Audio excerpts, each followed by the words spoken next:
Mr. Congressman, greetings and nice to see you in First Western. Great to be here, thanks. I would like to start with the F-16 for Ukraine. You advocated such plans and due to your initiative, $100 million have been allocated to training program for our pilots. In your opinion, when could Biden administration move forward with training of our pilots and when we could receive F-16? Well, in theory, he could start tomorrow, today. I think actually what needs to happen is, as Ukraine has an excess of pilots more than planes, those pilots should be put through F-16 training. It will take a few months to learn the difference between the MiG and the F-16. But that way, when inevitably, I believe Ukraine will get F-16s, whether that's in the near future or in the far future, but that makes that much easier decision. So allies that have F-16s can actually donate them to Ukraine, or the United States can directly. I don't know why there's continued hesitancy. As we've seen, there's always this fear of escalation, which I think is not a real fear. It shouldn't be a real fear. But there's no doubt that this is a step that eventually will happen. I just hope it happens sooner rather than later. What they are afraid of? Do they think that Ukrainian pilots on F-16 will fly to Moscow and bombard Kremlin? See, I have a hard time understanding what they're afraid of, too. I mean, certainly, if Ukraine invades Russia, that's escalation, but Ukraine's not going to invade Russia. I mean, it's really the silliest thought. Ukraine just wants to survive as an independent country as it deserves to. I don't know if it's a fear that they're going to fly into Russia or what it is, but I certainly wish that they didn't have that fear. But they do for now, and hopefully that changes. Dozens of military leaders said that it's important to receive ATACMS, long-range missiles, but Biden administration is hesitating on this issue. What could change President's mind on ATACMS, long-range missiles? Well, I believe, obviously the incident in the Black Sea with our unmanned aerial vehicle is something that could lead to a change of thought. I think, of course, between Ukraine and the United States, having a conversation about what targets are on and off limits.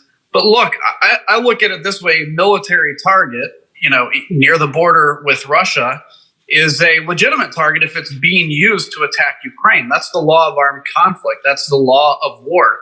I think there is some concern in the United States. We have a limited number of ATACMS.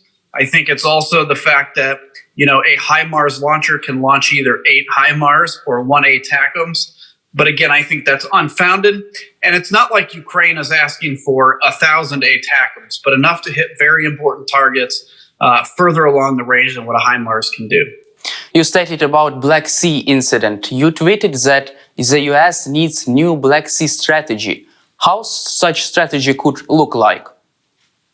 Well, look, through both our allies, including Ukraine, with land that borders the Black Sea, obviously other allies, and then getting U.S. Navy through the straits to patrol the Black Sea is very important. So we've been in the past, when Russia invaded Georgia, for instance, the United States sent, I believe it was a destroyer or a cruiser to Georgia, and actually it slowed down, if not stopped, the Russian invasion of Georgia. We've actually pushed back against, France selling basically helicopter carriers to Russia in the Black Sea. So we need a strategy for countering Russian influence there. We need a strategy for U.S. and especially NATO military presence.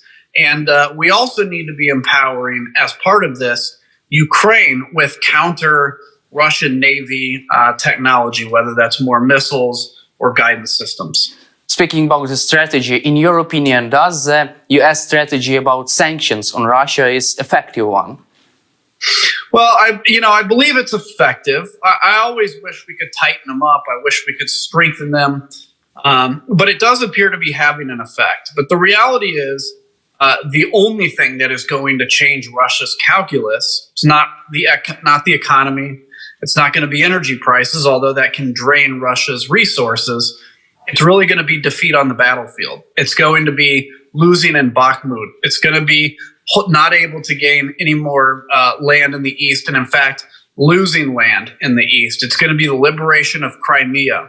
and frankly, the culmination and defeat of the Russian military. That is what's going to change Russia's mindset. Vladimir Putin has no regard for human life. That's obvious. Not just Ukrainian human life, but his own Russian human life, because he sends his men directly into combat to die, knowing that they're not going to make any gains. So it's only defeat on the battlefield, and it's only through the heroic action of the Ukrainian people that Russia will be stopped. And we, every day, many of us appreciate not just that you're defending your own land, but frankly, that you're fighting on behalf of the rest of the world. I would like to thank you for your pro-Ukrainian position, your help, but let's move on. U.S. politics. Recently, former U.S. President Donald Trump said that Russia is not biggest threat to Western civilization. Also, he said that it's important to have negotiations with Russia. Why does he think so? You know, it's something I don't understand. I wish I did. I don't know if he's got some, issue with Vladimir Putin personally. I don't know if it's just trying to be tough. I know that as a Republican myself, this is not the Republican Party that I remember. This is not the Republican Party of Ronald Reagan. And my hope is through this next election, those that think like me can defeat politically those that think like Donald Trump. It is Donald Trump, is facing some serious issues in the United States. When it comes to the law, we're not a country that goes after our former leaders just because we don't like them. That happens a lot in other parts of the world. But this is so rare because of corruption. We also are a country that pushes down on corruption. So I don't know why he says it. I know I don't believe it. The vast majority of Americans don't believe it. But unfortunately, the loudest, angriest voices like him do. Also, he says that he would be arrested. Does he deserve it, in your opinion? Well, I'll leave that to the law. We will read if he is arrested this week. We will read what that indictment says. So in the United States, you get indicted. That reads the evidence, and then you go to trial. An indictment is simply saying that charges will continue. He also has a case pending in Georgia with election interference, as well as the federal government case regarding January 6th. So I think nobody in the United States is above the law. Nobody's below the law. Everybody deserves equal treatment. And that even includes people that are in power. They have to be treated equally, including if they deserve to be arrested. In this case, it appears he certainly may. How could such criminal charges against him influence his possibility to run for the president next year? It's a great question. I think within the Republican Party, it may strengthen him in the short term because he is very good, as much as he likes to talk about being a tough man, he's very good at being a victim. He's very good at acting like the whole world's out against him. And this is going to help with that. But I do think within the Republican Party, and particularly regular Americans that aren't just Republicans, they are going to be very concerned with this. You know what it's like in Ukraine to have some dramatic politics sometimes. We have it right now, and I'll tell you, it's exhausting to people. And I think Donald Trump is making people tired. So it may help him a little bit in the Republican Party, but I don't think he'll be reelected. So could anyone from the Republican Party oppose him during primaries? Certainly. There are Ron DeSantis, who I'm not a fan of, but I don't think would be as bad on Ukraine despite what he's out there saying. People like Tim Scott, who I really like, Nikki Haley. There's a lot of good people running for that position that I think could defeat Donald Trump, could win the presidency, and could be the type of Republican we remember, a Ronald Reagan type Republican. I will, do everything I can to ensure that somebody like Donald Trump is not elected again. But if something like this happened, like Trump is re-elected next year, what would happen to the support of Ukraine?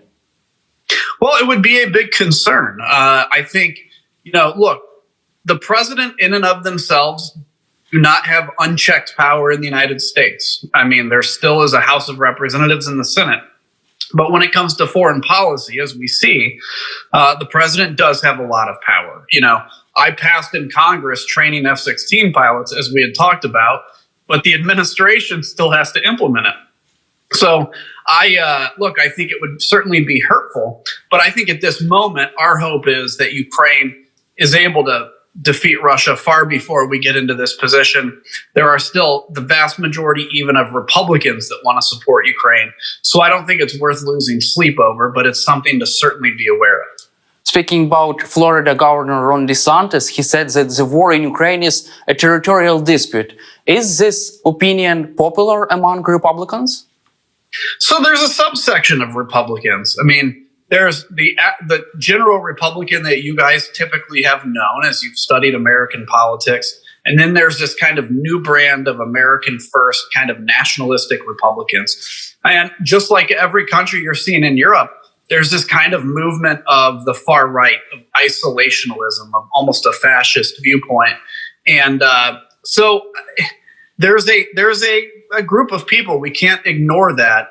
But I think they are still significantly outnumbered by those that are supportive of Ukraine. So I think Ron DeSantis made a very bad calculation here. He just wanted to get on Tucker Carlson's side, but that doesn't mean Tucker Carlson may be somebody that has influence in the Republican Party, but not over the whole Republican Party. Speaking about also Kevin McCarthy's statement, he said that he will not give a blank check to Kyiv. President Zelensky invited him to visit our country, but he rejected the invitation. In your opinion, why did he reject invitation, and could he change his mind on Ukrainian support? Well, he certainly could. I think, the blank check, nobody wants to give a blank check to Ukraine, and Ukraine isn't asking for a blank check, right? There's all kinds of controls over U.S. money that goes in or U.S. weapons that go in. Ukraine wants that as well. They don't want it to disappear. So it's a silly statement that he uses to try to make these crazy Tucker Carlson fans happy. And I don't understand his play in that. He's not being a leader. That's obvious. So I don't think there's much risk that he's going to necessarily abandon Ukraine. I wish he would go. I mean, I can't imagine being invited personally by President Zelensky and rejecting that invitation. I mean, President Zelensky has proven himself as a very strong war leader for Ukraine. To be invited and turn that down as Speaker of the House, when you will have all the security you need, you'll probably have your own train like the president did. To turn that down is, in my mind, a little bit of cowardice. But could some Republicans who oppose support of Ukraine in the whole Congress block security assistance and financial assistance to our country? I don't think they can in the near future. So within the next, by the next election, I don't think so. Now, that doesn't mean they can't slow the process down. They can't create more debate within Congress. Which something that used to be kind of automatic, giving money to Ukraine or giving weapons to Ukraine, may be slowed down. But I don't think they have the power to do it now. And this is where it's important for many of your parliamentarians that talk to us, that come to the United States. When you hear some of your members of parliament traveling, I can imagine some of them take some heat for that. But it's very important because they come to the United States, as well as military leaders, by the way, and tell the story of what's happening and remind us of how serious this fight is. So every time people like that come over, they kind of forget what it's like to be in silence and not hear air raid sirens every day. But they're telling a very important story. And my last question for you will be regarding a visit of Chinese leader to Moscow. What do you think about it? What could it tell us? Well, it's concerning. China and Russia have made no qualms about the fact, they have no doubts about the fact that they would like to counter the influence of the United States. But I think something is very clear. The world is waking up to the badness of China and to Chinese influence. Russia is a completely failed country. Let's be honest. I mean, they are a completely failing country. So to think that Russia will be part of the future of the world is laughable at best. It is a gas station in Europe. And by the way, Europe doesn't even really need its gas as much anymore. They have accelerated the timeline of Eastern Europe to be on a different kind of gas. And Ukraine, by the way, in the future will play a very important role in that. Let me say, quick aside, Ukraine in 20 or 30 years after the war, I think, will be one of the most important countries and most powerfully economic countries in Europe. But when it comes to China, look, defeating Russia is the best way to push back against China's plans in Taiwan and elsewhere. So is it a concern? Yes. But look, the United States of America is unchecked the most powerful country in the world. The United States, with our alliances, nobody comes even close. And we consider Ukraine a partner in that. Thank you, Congressman, for your time and for participation in our interview, and glory to Ukraine. Glory to Ukraine. Slava Ukraine. Героям слава. Thank you.